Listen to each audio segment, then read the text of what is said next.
so we probably have to make a distinction between, a Genizah in theory and the practice that, that is proposed for it by the rabbis. And it's not mentioned that often, but you can see, for instance, in the Mishnah Shabbat talks about, so we often quote this bit from Mishnah Shabbat where it says what you can do on Shabbat and what you should do. And it says, Kol Kitvei Kodesh, Matzlim Otam Mipnei Leka.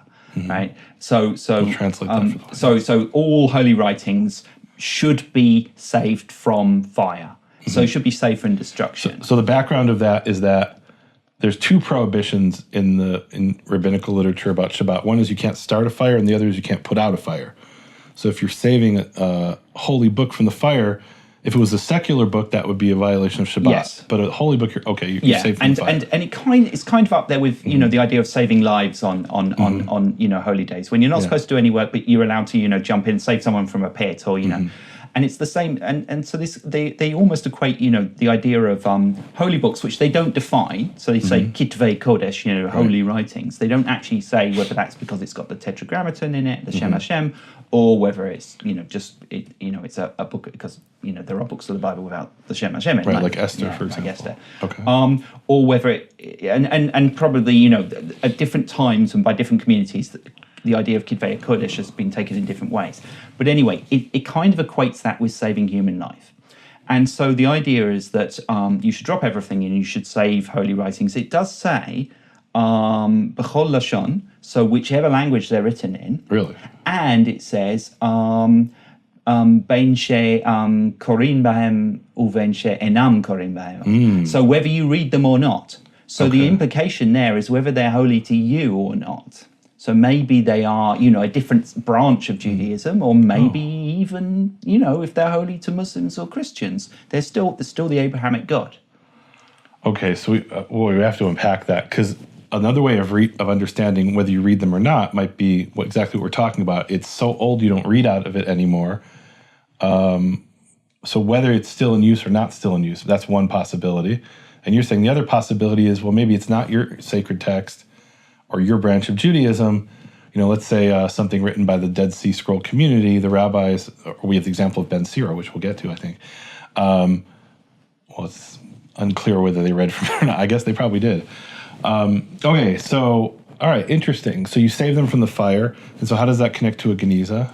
So, and then it says, and then you should subject them to the laws of Genizah.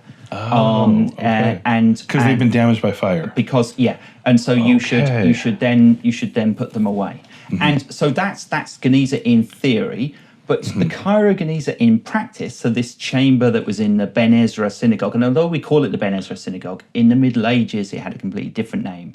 So nowadays it is known as the Ben Ezra synagogue, and it's a tourist site in the oldest part of the city of Cairo. So people can go visit it today? Yes. Okay. And in fact, it's kind of on the because for start, the fortress of Babylon, the heart of old Cairo. It's actually the city. You said the fortress of Babylon? Fortress of Babylon. That's the sort of walled city. That's called the fortress of Babylon? Yeah. I didn't know that. Yeah. But Babylon's in Iraq, so why is it called the fortress of Babylon?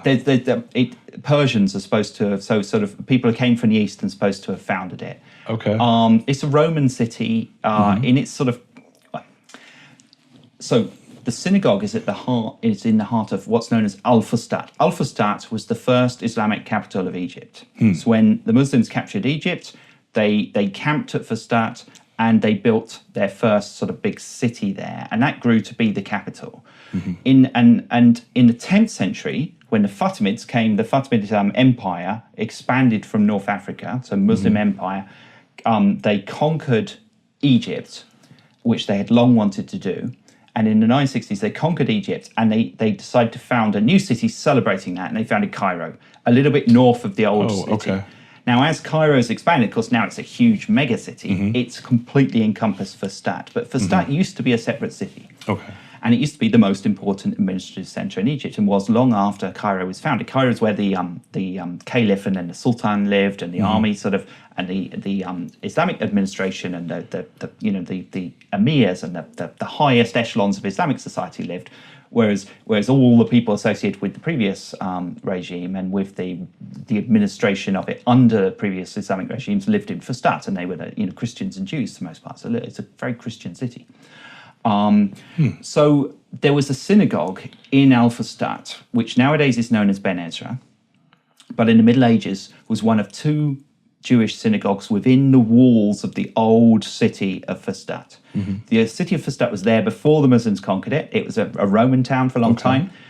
It was a port city because it sat right on the Nile. And you can see that there's two big round towers at the entrance to Fustat that are now churches, or one's a church and one's a ruin. And the railway runs right in front of the old city of Fustat. Now, the railway actually follows the course of the Nile. So the Nile used to run right in front of it, but because the Nile silts up and moves over time, it's actually moved away from Fustat. So you don't get the feeling that this was a maritime city, but it was really, because it sat right on the Nile as a port. And between those two round towers was a canal that went to the Red Sea. So currently, and I've never been to that part of Egypt, so currently the Nile doesn't run through this area, sort of, part of... It's moved to the west. Oh, that's so interesting. Yeah. Okay. It's still, within, you can probably stand the tower and see it, but there is now a railway that follows the exact route that the Nile ran. Okay. And there used to be a canal that ran through the middle of the city. So it was a port city canal that connected the Nile with the Red Sea. So very important town in Egypt.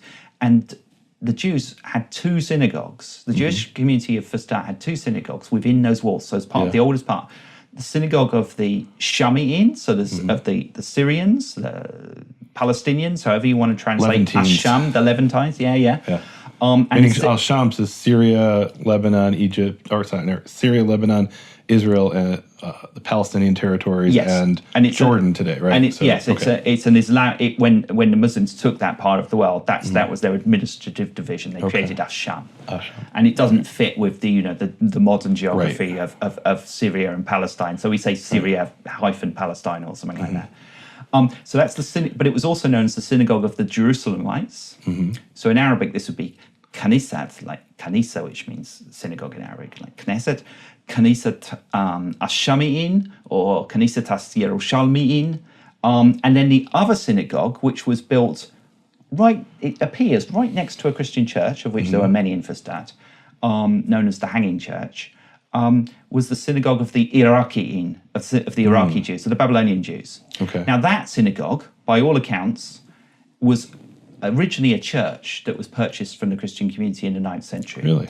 Because the Iraqi Jews arrived later. The Palestinian Jews were already there. They were the largest congregation in Fustat. But many Iraqi Jews left the Abbasid Empire. They settled in North Africa. They followed in the footsteps of the Fatimids, and eventually they came to be the majority in Egypt, but not originally. So the oldest synagogue in Fustat, and perhaps one of the oldest synagogues in Egypt, is the Kanisat Ashamiyin, so what became the Ben Ezra synagogue. So when we talk about the Cairo Genizah, we mean the storeroom of that synagogue in the oldest part of the capital city of Egypt. And unlike the normal principles of Genizah, when this was opened up by Solomon Schechter, and probably have to say a bit more about how that happened, what he discovered, to his great surprise, was that it did not contain, Torah scrolls, Siddurim prayer books, copies of the Mishnah and Talmud, right? The holy sort of... It didn't only contain that. It didn't only contain that. It had those, but it also contained personal letters, philosophical writings, poetry in huge abundance, not just liturgical poetry, so religious poetry, but also secular poetry and bad poetry, poetry about wine and love for boys, the kind of thing that was in vogue. Did you say love for boys? That was, so love expressed in poetry could be towards, romantic ideals of women, or the idea that they get from Spanish, that you find in Spanish Hebrew poetry, which as well comes from Arabic poetry, is the boy as an object of worship. And this is men writing about Yeah, it's a kind of ideal love. Okay. I'm just going to ask, does that mean homosexual love? Yeah. Or is it some kind of ideal of, it does, I love my dog, right? No, it does. No, but it's a kind of idealized love, it's a kind of pure love that... And whether or not it actually reflects practice is debatable. Okay, but there's a lot of poems about it. So that's Spain, in the Genizah, even though that's obviously, nobody even then would have considered that sacred. No. And is it there because it's written in Hebrew letters and they just threw everything in there? So this is the big question, because what Schechter, when Schechter emptied out that the storeroom, he said it was a battlefield of books, and you had these strange combinations of you would have a pious rationalistic text arguing against superstition and magic, and stuck to it was an amulet. Which well, that's why you needed the text against superstition, because there are amulets. Yeah, sought angels' power to protect you against bad luck or whatever it was. Okay. And we don't know why this happened, but there are a number of things that are worth bearing in mind, and you have to sort of adopt the medieval mindset, because what we're talking about is text so this synagogue was active from the 10th century, maybe earlier. We don't really know. The building itself dates from about 1040, but it was built on an earlier building that was destroyed by the Caliph al-Hakim. And they immediately rebuilt it when he died. Did they take the contents? I guess this is the big question. Yeah. Did they take the contents of the Genizah from the earlier synagogue into the 1040 We synagogue? assume so. Okay. We assume so because we have a lot of material that predates the 11th century. Mm-hmm. So this synagogue was active from probably at least the 10th century all the way through to the 19th century, when Solomon Schechter, a scholar from Cambridge, arrived and emptied it out. And over the course of time, maybe originally their intention was, we'll put Torah scrolls in here and we'll put holy books associated specifically with this synagogue. But over time, we got holy books from other congregations. There is material from the Iraqi congregation. There is material from the Karaite congregation. We have these strange survivals of Dead Sea sect works in there. But also all of this, what we would regard as purely secular literature.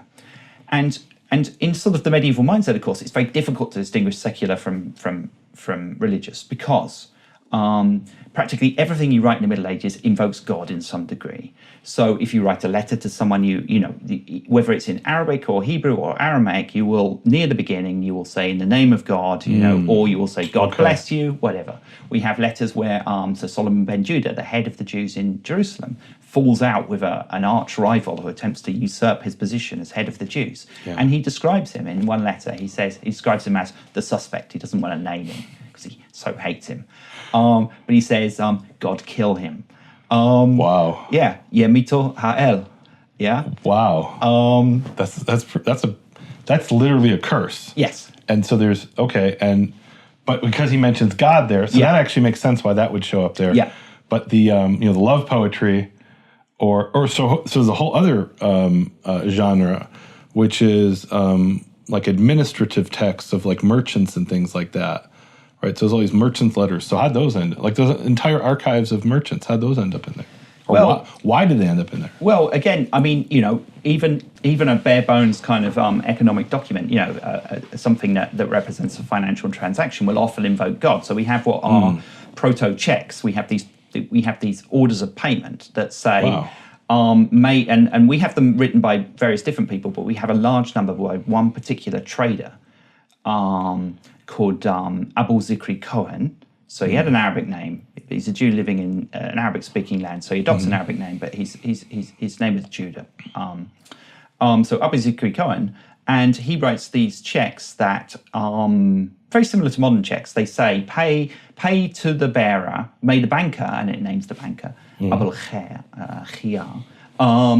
Is pay to the bearer the sum of 2 dinars or whatever, and then it will also on the note write the number 2 as a numeral, so like a modern day check, like yesterday's check, right? You write out the numbers in words and in numbers, right? It's a kind of security feature. Right. It's the same on these, but at the top of it will have often a bet, right, which is short for either it'll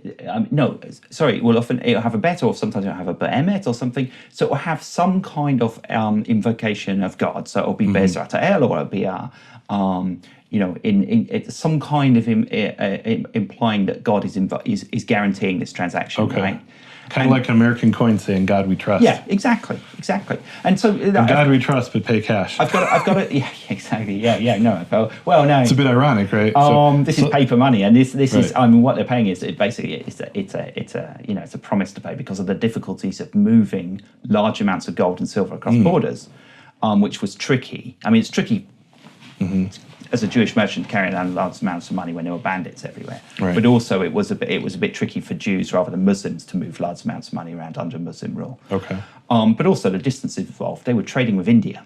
Oh, wow. You didn't want to, send vast amounts of cash between. Wait, so you're saying a merchant could take this promissory note or sort of check and bring it to India, and Yeah, there would be some Jewish banker there who would be able to. That's amazing. Yeah, and these notes could then be traded. And you mean literally Yeah. India? Yeah, literally. From Egypt. Yeah. That's The west amazing. coast of India. Jews settled there and had factories producing bronze Wow.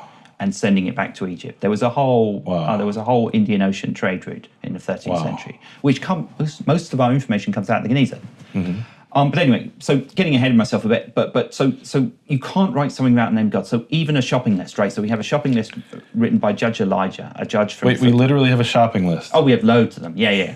So we have a shopping list written by Judge Elijah, who was active in the 13th century in Egypt. And it says, at the top, it says expenditure for, and it's in Arabic, in Hebrew script, because most Jews wrote their Arabic in Hebrew script. Mm-hmm. And it says expenditure for the festival of Shavuot, if I live that long, with the help of God. And so it's Okay. in Arabic, so the expenditure is nafaka or whatever, but at the end it's Be'ezrat Shaddai, right? So with the help In of the Hebrew. Almighty in Hebrew. Not in Judeo-Arabic. No. Yeah, Okay. well, it's it's Hebrew words in a Judeo-Arabic sentence. Right. Yeah. Okay. I see. So it's kind of like if you have a Hebrew word in Yiddish, is it Hebrew or is it Yiddish? Yeah, exactly. Right? Okay. Yeah. And I see what you're saying. And you can argue whether this is code Right. switching or whether this is Right. this is Well, I mean, learning. so how would you say be'ezrat with the help of in Arabic? Bisa'ad or It says something? so he missed to. Yeah, something like that, I guess. Okay, I so mean, you and they could- would say Allah, Okay. yeah. So he's, well, okay, so I mean, you using might say Shaddai- inshallah or something in okay. Arabic would So- be quite common. to say Oh, that's something like that's a that, whole other maybe can of Yeah. worms. But do they refer to God as Allah Yes. in this Judeo-Arabic? The Jews refer to God as Allah. When Maimonides, so Grace Think of Middle Ages, writes about God, he will often, in one of his philosophical contexts, he will call him Allah. When a teacher sends a note home of a schoolboy who's been bullied at school, it's in Judeo-Arabic, Arabic and Hebrew characters, but it's between two Jews, and he says "God bless you" at the top of it, and that's Allah, right? and that's an actual example of a letter sent home to a... Yeah. Oh, that's really cool. And so it's not only There were even bullies in the Middle Ages. Well, I guess we knew that, but wow. Yeah. This Okay. no, it's a fantastic little note. It's just a little note that that says your son basically, or the child has been getting on very well in his reading, or is it writing? I can't remember. Anyway, and unfortunately, the another boy in the class conspired with the other kids to break his writing board because they don't have tables. You sit on the floor. Okay. And you have a board on your knees, and you use that to write on. Yeah. And so the other kids broke his writing board just to teach him not to shine in class, I guess. Wow. Man. Yeah. Things haven't changed. No. Okay.